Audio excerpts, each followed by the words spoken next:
মা বাবা বললেন যে হ্যান্ডেল করতে পারছি না, এত কান্নাকাটি করছে।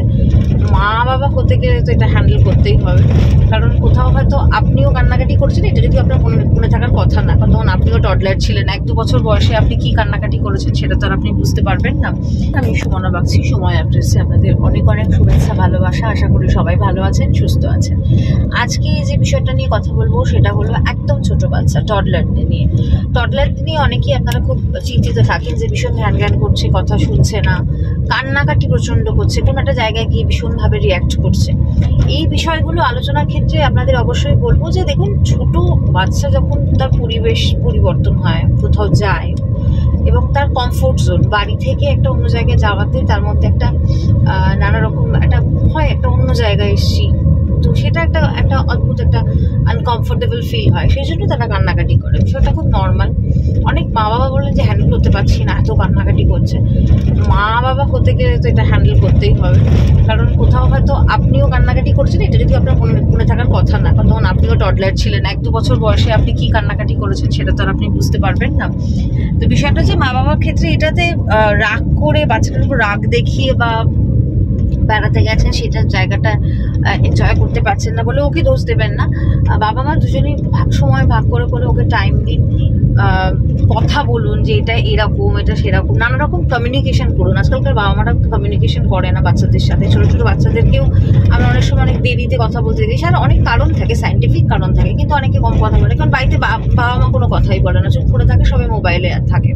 তো বিষয়গুলো এভাবে ভাবুন যে বাচ্চাটার মধ্যে কিন্তু এই কমিউনিকেশন যত করবেন, ও কথা তাড়াতাড়ি বলবে এবং ও কথা বলতে এবং ওর একটা অন্যরকম একটা পরিবেশকেও জানবে যে এটা গাছ, দেখো এটা ফুল, এটা ফ্লাওয়ার, যতটা বোঝা যায়। 1 বছরের মধ্যে এগুলো আপনি বলতে পারবেন না। এমনি গল্প করুন, গান করুন, এটা কি ওটা কি, বা ছোটো ছোটো কথা বলুন, হাসির কথা। বা 2 বছরের ওপরে বাচ্চাদের রং এইসব নিয়ে, আকাশের এই রং, জলের এই রং, জলটাকে টাচ করুন, ধরুন সমুদ্রের কাছে গেছে, জলটাকে টাচ করুন, এইভাবে কমিউনিকেট করতে হবে। আর বাচ্চাদের হাইজিন মেনটেন করাটা খুব ইম্পর্টেন্ট। আমি দেখি অনেকেই আপনারা হাইজিন মেনটেন করেন না, বটলে বাচ্চাটাকে ফিট করাচ্ছেন, তো ওই বটলটা ভালো করে ধুয়ে আবার বা গরম জলে ওটা ফুটিয়ে করছেন না। বাইরে গিয়ে এখন আপনাদের অনেক ফেসিলিটি হয়ে গেছে, এখন আমাদের অনেক ফেসিলিটি হয়ে গেছে, যার মারফতে আপনারা অনেক কিছুই ক্যারি করতে পারেন, যেটা হয়তো আগে করা সম্ভব হতো না। তখন বাচ্চাদের বটলগুলো ওই ডেকচির মধ্যে গরম জলে ফোটানো হতো বা এগুলো হতো, বাট এখন অনেক কিছু সাইন্টিফিক ব্যাপার হয়ে গেছে। মা বাবারাও যথেষ্ট স্মার্ট, আপনারাও যথেষ্ট স্মার্টলি বাচ্চা ডিল করতে পারেন। তো এইগুলো যে বাচ্চার উপর বিরক্ত হওয়া, হয়তো দুম করে মেরে দিলেন, ব্যাস বাচ্চাটা আরও কান্নাকাটি করলো, তো এইগুলো না করে নিজেদের একটুখানি ধৈর্য রাখতে হবে। মানে মা হওয়া, বাবা হওয়ার মধ্যে একটা ধৈর্যের ব্যাপার আছে, কারণ আপনি ধৈর্য হারালে বাচ্চা কিন্তু কালকে হয়তো আপনার গায়ে দুম করে মেরে দিল, কারণ ওটাও শিখছে মা বাবার কাছে। মানে আমরা যখন প্রথম কথা বলি, যদি শেখাই, বলো তো মা, বলো তো বাবা, তো ওরা এটা বলে। যদি আপনি ধরে থাপ্পড় মারেন তাহলে ওটাই করবে। তো এটা মাথায় রাখবেন, টডলারদের সাথে ডিল করতে গেলে খুব সফট ওয়েতে কথা বলে, হেসে, ওকে কিছু জিনিস দিয়ে বুঝিয়ে, মোবাইল দিয়ে গান শুনিয়ে, গল্প করিয়ে, সেটা আবার একটু অন্যরকম ব্যাপার হয়ে যায়। যদিও আমি এখন অস্বীকার করতে পারি না যেটা করা যায় না, বাট কিছু কিছু ক্ষেত্রে ওকে কোনো খাতা বই বা কোনো খেলা বা নানা রকম রঙের কিছু জিনিস, এইভাবে ওর মধ্যে একটা অন্যরকম মানে ভাবনা চিন্তার উদ্রেক করা, ব্রেন ডেভেলপমেন্ট, এগুলো খুব প্রয়োজনীয়। ঠিকমতো খাবার দেওয়া জরুরি।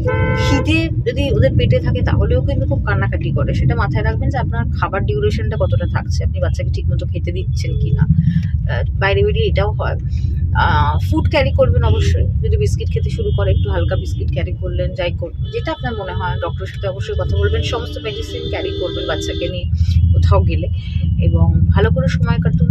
বাচ্চা জীবন একটা খুব ইম্পর্টেন্ট, মা হওয়া খুব ইম্পর্টেন্ট, বাবা হওয়া খুব ইম্পর্টেন্ট, তাই এগুলো এনজয় করুন।